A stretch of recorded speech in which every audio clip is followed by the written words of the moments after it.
What's up, YouTube family? And we're back at it with another edition of Round One Sports TV.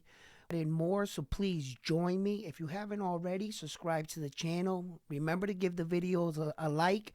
And like always, let's get right into the video. Well, everybody's still going back and forth on the Shakor Stevenson fight. And, it left a lot of questions in Shakor Stevenson as a fighter, as a boxer.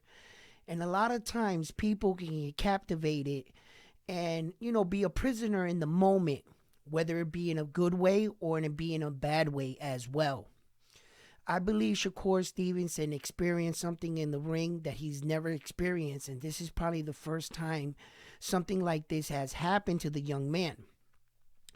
Quite frankly, I really think, honestly, it's like he realized the situation. I think that he started thinking a little too much in the moment. Meaning, okay, have you ever been in a situation in your life where that you realize you're in the situation, right? Case in point, right? Let's hypothetical situation. You're walking by, there's a fire going on in a building. You don't think twice. You rip off your jacket. There's a lady downstairs. She's screaming that her child's upstairs. You run upstairs. You get to the door. The fire's not on like the third floor. It's on the second. So you open the door. There's no backdraft or whatever. You get the kid, right? Once you get the kid, you stop and you think. And it dawns on you. You just ran into a burning house. And now that your life is in danger. You see what I'm saying? Right? He started thinking, had he not stopped, he just picked the child up and just went, he probably wouldn't, you know what I'm saying, thought that they stopped to think the situation, right? And I think that was kind of one of those moments for Shakor Stevenson when he got in there. Not only was the fight not going the way he wanted to, but now he started to realize everything that was at stake. The people that walked him out, the undefeated champions, Floyd Mayweather being in the back of your dressing room. All this pressure, I believe that he stopped and started thinking in the moment. And he realized like, oh shit, I'm in the ring, world champion. I could possibly lose in front of, like, I think there were a lot of factors, but that's one of the factors that I'm starting to think that might have happened to the young man. I think everything might have just went shoo, in the moment, got a little bit too big for him, not to say that he hasn't been in big moments, but this was a lot, this was much more than just a lackluster performance, because the kid can fight, we know that he can evade a punch, okay, so that wouldn't have been a problem for him. Why wasn't he just coming in at least, so, and then there's the hand issue. And where that I already expressed this, I don't buy the hand. If you stepped in that ring on that night to compete, whether you had an injury and you were hiding it, well, then that's on you. If you felt like you couldn't win this fight, then you shouldn't have took the fight. You knew that everything was going to come back if you went into the fight and gave a lackluster performance. So going into the fight, that you knew that this would happen. Right? But the fact that he's allowing the media and now doctors all of a sudden give him the scapegoat to say his hand and look at his knuckle. Did you see it on YouTube? Like, look. The bottom line is this. The young man has a lot to prove now. And now people are not starting to fear him as much as he once was, right? They understand that it's hard to hit him. But all you have to do is apply a little pressure. If Edwin De Los Santos' team would have taken the time out in that training camp and taught him how to cut the ring off properly, he would have got to Shakor Stevenson. But Edwin De Los Santos didn't apply that pressure and didn't cut the ring off, because he also knew that the young man possessed pop in his shot, right? So, look, Shakor Stevenson, right now he's in that situation where that the tough kid didn't show how tough he really is, and now everybody's like poking their chest out at you, and he's going to have to fight someone, and it's going to have to be somebody with a big name, unfortunately, at this point. He can't, if he thinks that he's going to go back down in level or quality of opponents just to score a knockout, right? And to get back, thinking that that would give him back in the good graces with the fans, that's not going to do it, Papa. That is not going to do it. What he's going to have to do is he's going to have to fight one of the more elite fighters in the division, a top guy. He fights Lomachenko, which I believe this should be the next fight.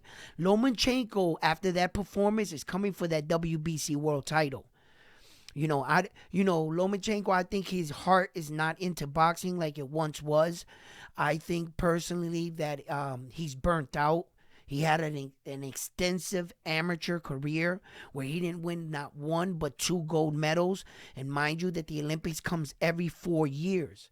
Bro, medal twice in the Olympics? What are you doing? Just 1 gold medal, go pro.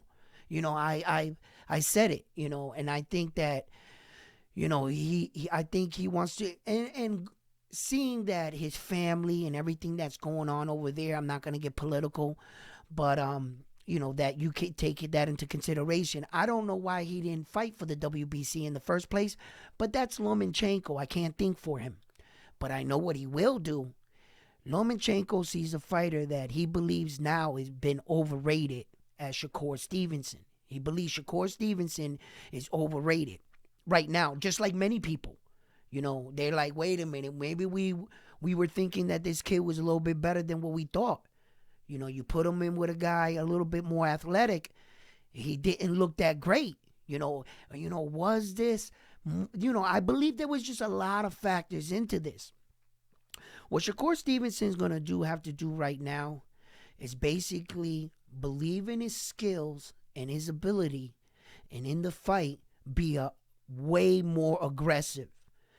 Tighten up on the defense, be willing to exchange, but calculated, always going forward and showing that he means business. Throw punches with bad intentions, accurate, and don't be afraid to go in the fire, right in the pocket. Shakor Stevens is going to have to give one of those kinds of performances where it shows dominance, control, sharp punches, accurate punches, not like wild shit.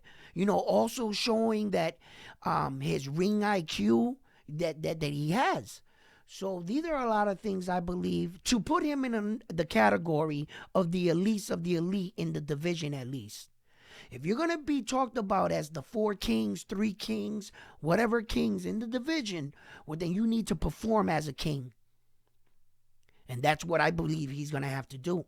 He can't, if he comes out and shoots another egg like this, who's going to support him? You can't keep going through your career explaining yourself. Well, I had this kind of performance, no. You're going to have to go out there and show why you're considered one of the baddest mofos at 135.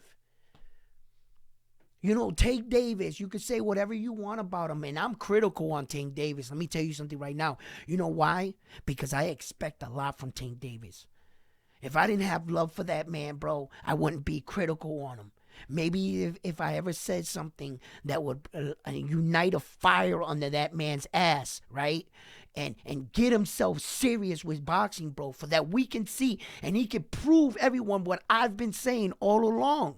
We have not seen the best version of Tank Davis.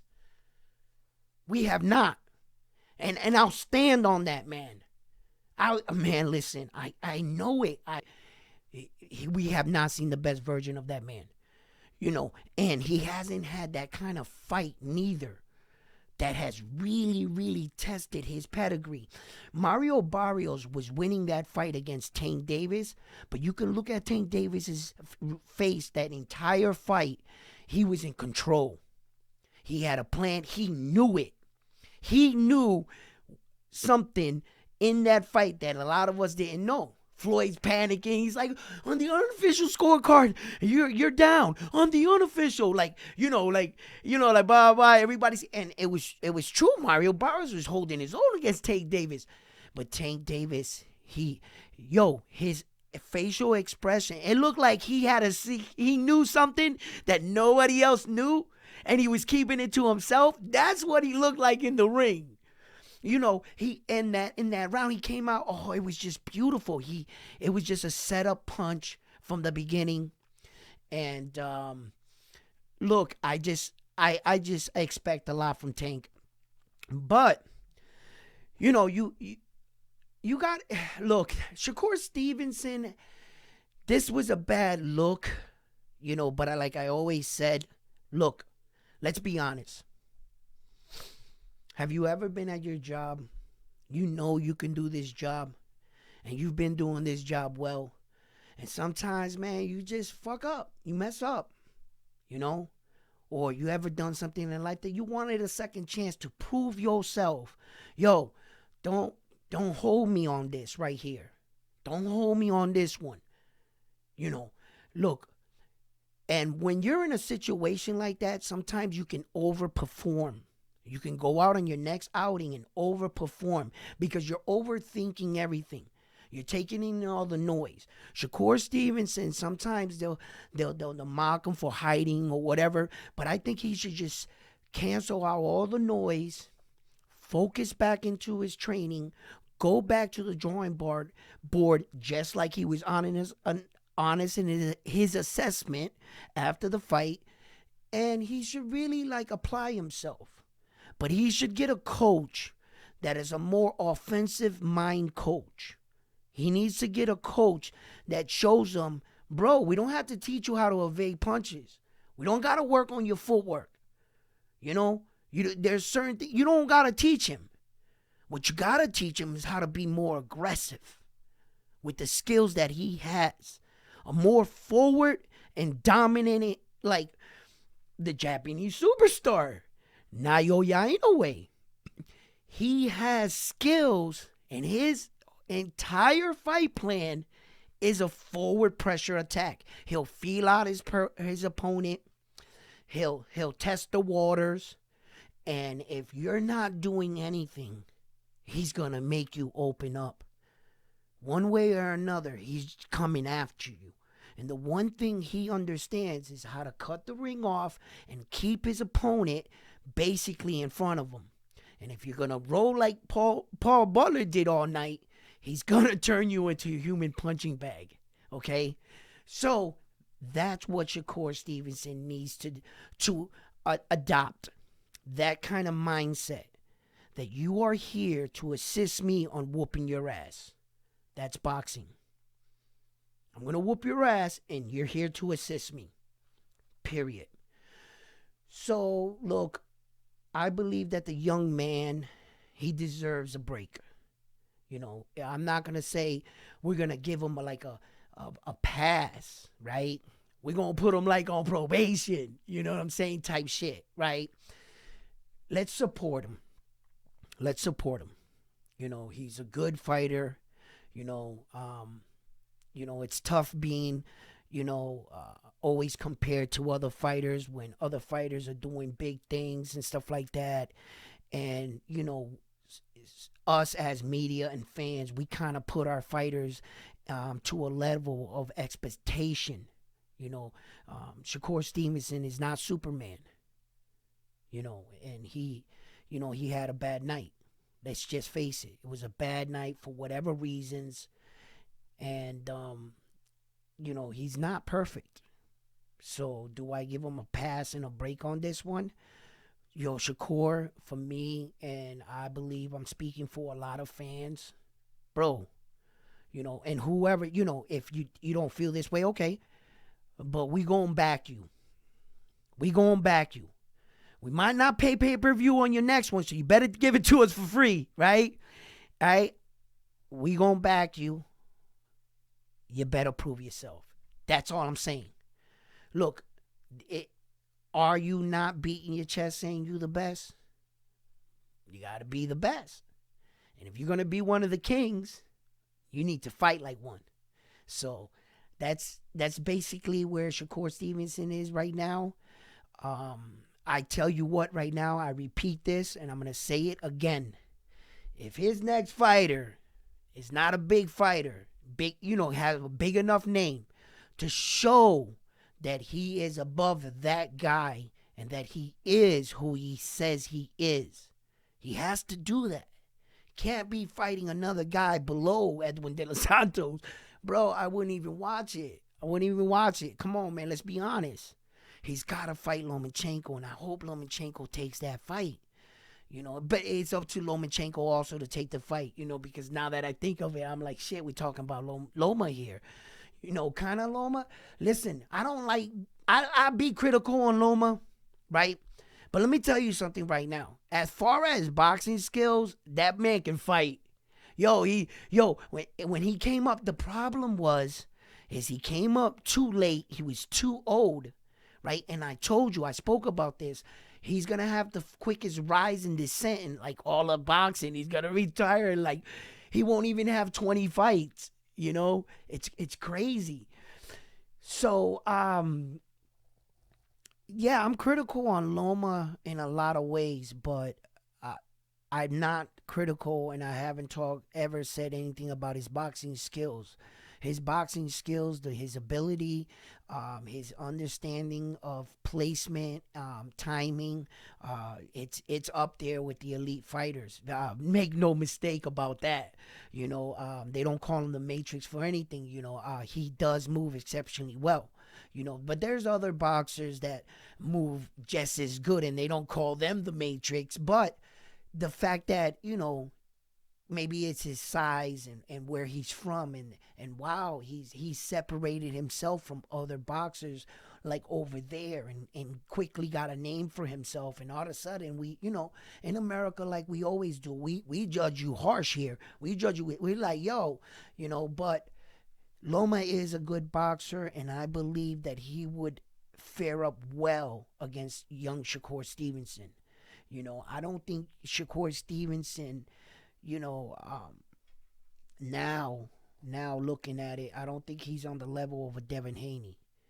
And if Devin Haney just marginally edged out the win against Loma, if Shakor Stevenson ran in that next fight against Loma, because of the fact of the criticism and everybody, viewing him as running, and Loma just shows forward attack, they'll elect Loma the winner. You can't sleep on that dude. So he's going to have to stand there like a Teofimo Lopez and bang it out. Teofimo Lopez was smart in that fight because he took it to Loma and he stole the first half of the round. He didn't steal him. He won every fucking round. Teofimo didn't steal nothing. I retract that. I will correct myself. Teofimo Lopez earned every round against Loma. Then all of a sudden they came out and said a shoulder injury after the fight. But I'm like, how the fuck are you going to say a shoulder injury in a fight if you came on strong the second half of the fight? I could see if you fought the whole fight with since the beginning, right? But how did you fight better at the back end of the fight? You were better. That shoulder wasn't looking bad when you was winning. He just started off slow, and Teofimo Lopez wasn't letting him come in. Teofimo Lopez was, that night when I saw Teofimo Lopez fighting on that night, right? Bro, I saw the eye of the tiger in that man. You can say what you want about him in any other fight. I'm talking about that night in particular. That fight right there. That's all I'm talking about. I saw the eye of the tiger in that young man's eyes that night. Bro, you can play the Rocky music in the background of that fight, and you could see it in fucking TV. I swear to goodness. He was listen, he was tense, trying to make himself loose, but he had his spider senses on.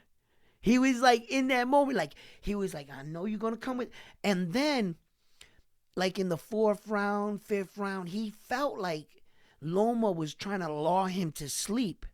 And he was making a decision in his head. Okay, you want to try to lull me to sleep? I'm going to stay aware, but I'm going to win these rounds. You know what I mean? And that's what Teo was doing. Then Loma caught up to him. Got his timing down. Caught Teo with a couple big shots. Teo started to respect him. Still trying to apply pressure. But the one thing I liked about Teofimo Lopez in that fight in particular was the last 2 rounds. The last 2 rounds of the fight that's where I was like, yeah, young man, that's a champion. That's how a champion should fight right there. He didn't sit back and think, oh yeah, I got this fight won because I won so many rounds in the first half of the fight. He didn't do that. He was like, let's go. And he started exchanging with, he had that on that fight. I was jumping out my seat. I remember thinking back to it. I was like, come on, Tio. And he was just like, come. That was an exciting fight, No matter what you say about the man and, the lost and the excuses, I get it. Tio, he might be a sore sport, but he has some good moments in some fights. And that was a big one right there. So yeah, man, look, those are the kind of performances that Shakor Stevenson is up against. And that's what we expect. That's what we expect. That's what we want to see. Nothing less. Nothing less. Let's see what happens from here, how quick he rebounds from this. I don't think that he should like shy away.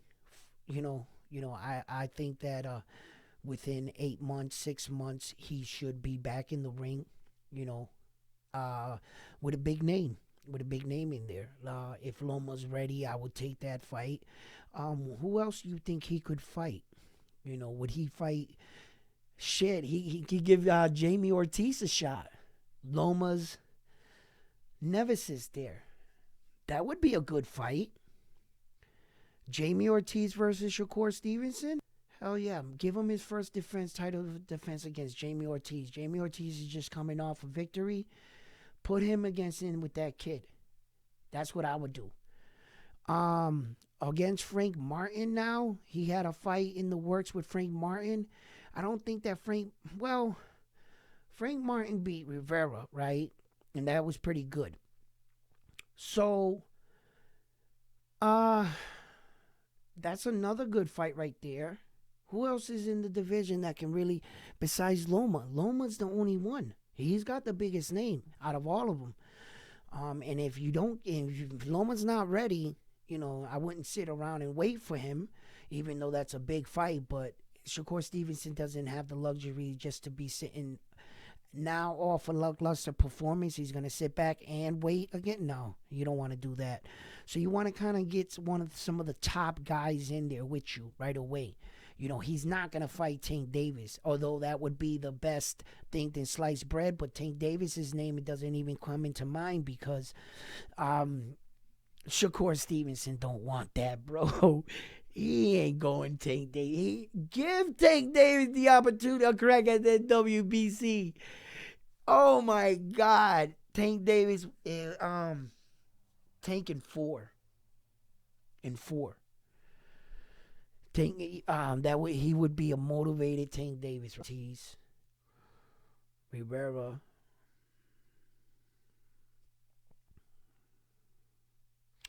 Yeah, as a big name, no, I don't know anybody else. So, anyway, look, he's in an interesting situation. He's going to have to figure some things out. My best of wishes to Shakor Stevenson. I get it, man. Shit happens, brother. Shit fucking happens. Shit sucks, man.